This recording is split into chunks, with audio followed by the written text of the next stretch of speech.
You want to turn your image into a painting.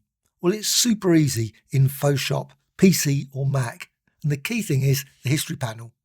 Once you're happy with your image that you're going to be using for your painting, as the source of your painting, go to the history panel. History panel can be found in the window menu, and down the side you've got these little squares, and I'm going to use this one. Now what you can do, you can click anywhere here, maybe go with this one, but I'm going to go with the one where I've got this lovely warm filter applied, and that's what I want to use. Now what I need to do is edit and fill. I'm just going to fill it with black, but you could fill it with anything. You could fill it with all kinds of images, all kinds of designs. But I'm going to go with black, so fill, contents, set to black, click OK. Now this is going to be my start point, and I'm going to apply my brush strokes to this black image. You need to do, go here, Art History Brush, press Y on the keyboard if you want that, and you've got Art History Brush, and you've got a load of different settings. I'm going to go with this one, loose medium initially, but you can vary it. Some are better than others. I think loose long is pretty good as well.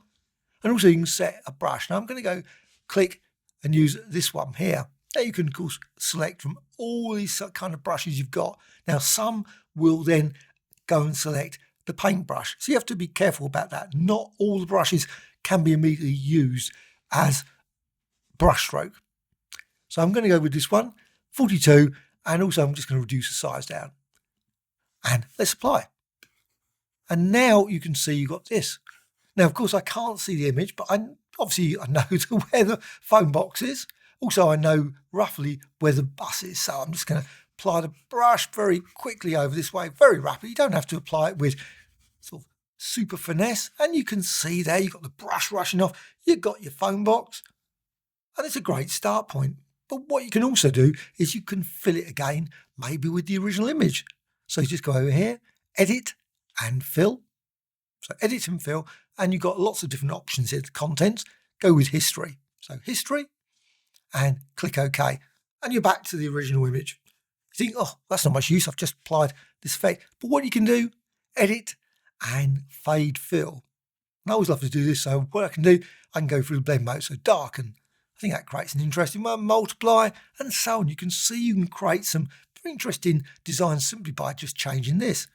Go with screen, maybe. That creates that one, or overlay, and so on.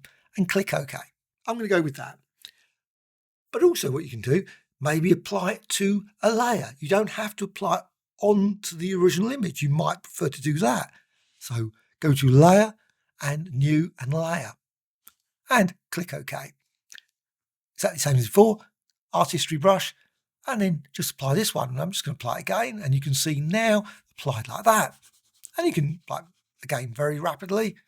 Maybe there and here and there. All around there. Make certain obviously you get the elements you want. And I'm just going to move this out of the way now. I don't think I need that particularly, because it's stored away in the art. Now, it's quite easy to accidentally select a different brush. You can see what happened there. No, I don't want that. So I'm just going to go back and select it. Quite easy just to do here. But unfortunately, when you're using Artpad and mouse, it is very easy to select a different brush. And I do not want that. So again, there. Go with this one. Art History Brush. Use this and apply. I don't know why it's a feature of this. It does seem to have a tendency to accidentally, suddenly with the side button, it just decides, oh, I'm going to select a different brush, which is very inconvenient when you're in the flow of creating something. And then you have to go again, back and make certain you select a different brush or different tool and so on. But now you've got that. Well, it's on a layer. And as on a layer means you can also apply some layer effects to it, or maybe apply filter effects to it. So filter, maybe go to stylize, oil paint. There's a number of others. Maybe go for find edges, something like that.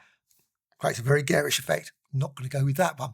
But you can go with maybe stylize and oil paint. So stylize and oil paint, I'm going with this setting, 10 and 9.7. Click OK. And then you get a lovely sort of smudged oil paint effect. But also here, you can go to Layer and Layer Style. So Bevel and Emboss. And with this, you can see now what happens is it creates a sort of three-dimensional effect. It gives a bit of depth there. And you can, of course, vary the angle, tweak it in these ways, and click OK.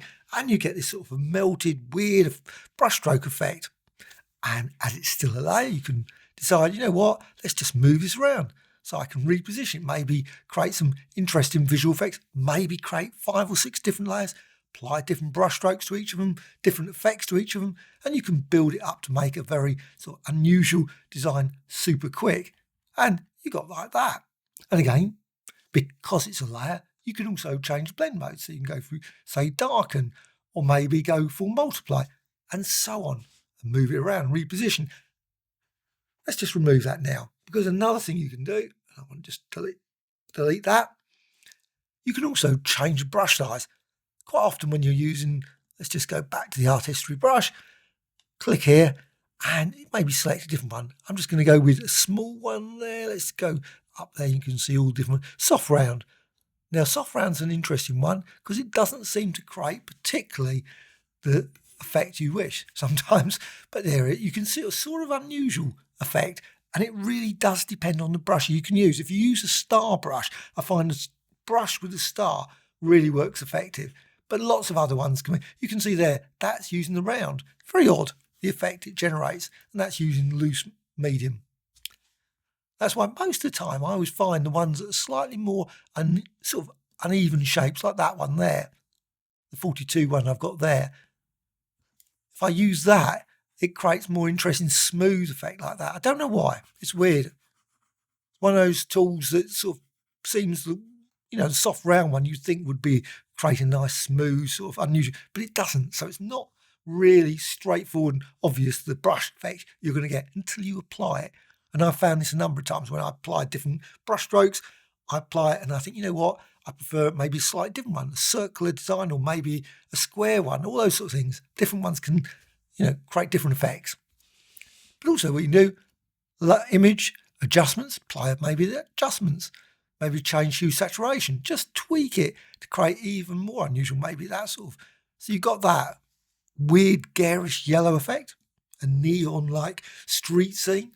But what you can also do, now you've still got the history brush, you've still got that source, and then you can go and apply it back again. So you can just quickly go over here and bring in, say, maybe the singular part of the image, like that. That's another thing you could do. Maybe instead of this, let's say you've got something you think, you know what, I want real focus on that police box, phone box. Or what you can do, image, adjustments, and then go to black and white. And then click OK. And then just go here again, apply this just to that part of the image. And you can see now, very, very sort of standing out phone box there. Must be quite an old picture because there's not that many phone box around London. Normally they're in a pretty bad state, unfortunately. Some, of course, are tourist ones. Maybe this one still exists. I don't know. Anyway, I hope you found this of interest.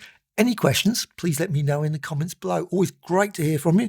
Also, a like, dislike, and please subscribe to the channel. Always adding new tutorials all the time. Bye.